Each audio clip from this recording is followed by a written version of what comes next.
Hey guys, Matt from Soundrolling.com. Thought I'd talk about an interesting topic as well as the little sound devices one that you may or may not have seen today. If this is your first time, welcome.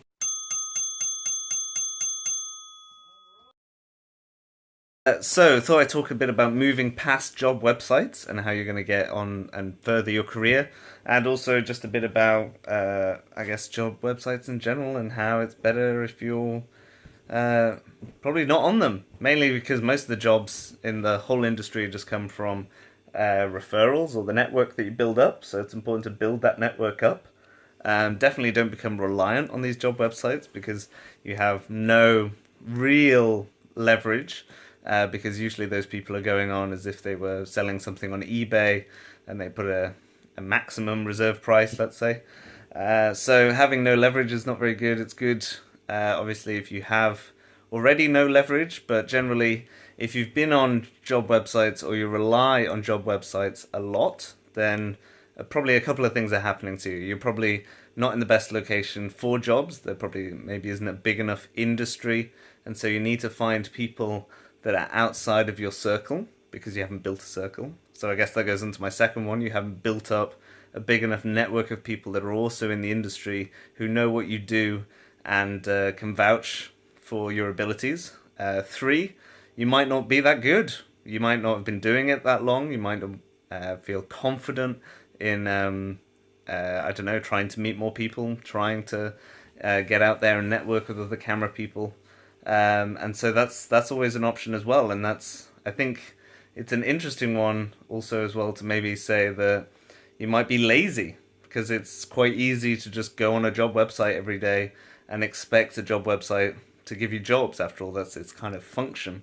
But yeah, again, relying on that, I think it's a very it's going to completely burn and take a long time for you to build up. So essentially, as soon as you start building your own network, and again, I can only talk for myself. I guess my results may vary, as the saying goes, but me using a job website, I live 500 miles away from London, and I wanted to build my social network in London. I was very, very adamant about building that social network, and so I did, and so this is why I'm now here for nearly 4 years now. Um, I couldn't afford to be kind of lazy and just wait on the job websites. I had to try and do more, and so I got in touch with more people, tried to learn just about my craft in general. Didn't want to. I tried getting in contact with other mixers. It was very hard to just get on with someone being so far away. So I kind of took everything on for myself. So I never really went and asked another mixer, "Oh, can I work for you? Can I do this, that, and the other?" Because I was too busy just trying to nail my own stuff down. So I did loads and loads of reading outside of things. Did kind of all the stuff that you see in my little YouTube videos, I guess, doing little tests and that kind of thing, and actually understanding the equipment. I think there's a lot of people where now we're in this kind of get a shortcut kind of mentality. Then quite a lot of people are happy to pay however much and then try to be guaranteed some sort of progress.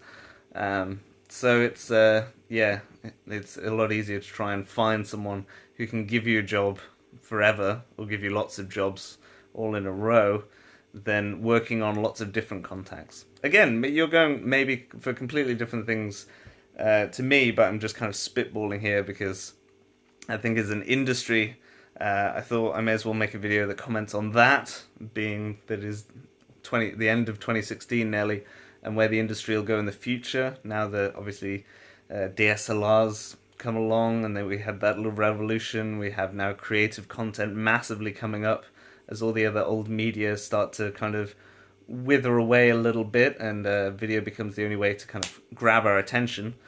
And it's just going to be interesting to see, because we're, as let's say, sound mixers or sound editors or any freelancer, we're kind of in this bipolar industry of secrets because you'll take my job, and sharing because otherwise then we're all going to be fucked. So yeah, I just thought I would say that as long as you take those things into consideration from this video, that you're essentially not being lazy, you're trying to build up a social network, but not just kind of being, hey, do you have a job? Hey, can I help you with a project? Hey, can I You want to be trying to offer more to the person. It doesn't necessarily have to be sound, but you're trying to have to help all the other people in your area, regardless of whatever they're interested in. So if there's an interesting directing article, for instance, then maybe you start a conversation with a director friend, for instance.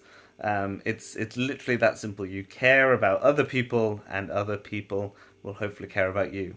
Again, a massive thing being you have to be good at your job, because that's what's going to get you paid appropriately, give you confidence to be paid appropriately, and hence then not mess up the whole industry or someone else's job, because you've essentially set the going rate by proxy of everyone doing exactly the same thing you are doing. So by me sharing these tips as well, I hope it brings more thought. And again, you can even see me when I don't know stuff. It's good to obviously always keep learning as well. So wanted to kind of keep this video quite short, but very interested to hear your thoughts as well on moving forward from that. And yeah, feel free to shoot me any messages, emails about advice, things of that nature. But the question of how do I get a job is so common. There's technically a million different ways to get jobs because there's a million different people hiring. You've just got to find those people. So the easy way is to try and do the job website where you have no leverage and no control. The harder way, but the more rewarding, is to actually build meaningful, long-lasting relationships that last a long time. And through that, a kind of codependency, not codependency, but a kind of beneficial relationship comes from both sides, because it's not just someone going, give me a job, and the other person going, I don't have a job, oh, here's a job, I don't have a job, oh, here's a job.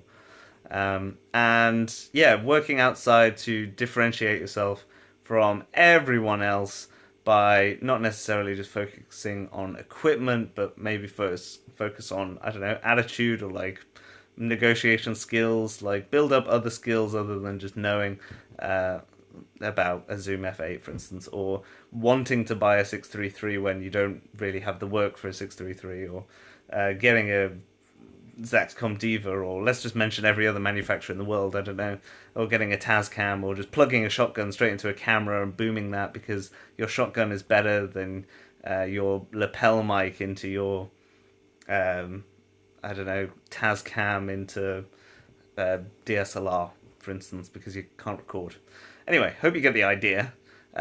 So, not really sure what to call this, but yeah, moving on from job websites. It's very important to do, both for your psyche and for the industry as a whole, because the more that the people that advertise those type of jobs, generally, I would argue, don't have the network in place, and so the job's probably not going to be that good, depending. I mean, because many people, many producers, established producers, that kind of thing, again, hopefully they've built a network up and they haven't just been trying to take shortcuts the whole time. So that's kind of my little bit on, I guess, job websites and the industry in total. Please do get in those comments below, and of course check me out for more daily videos, and I will see you tomorrow.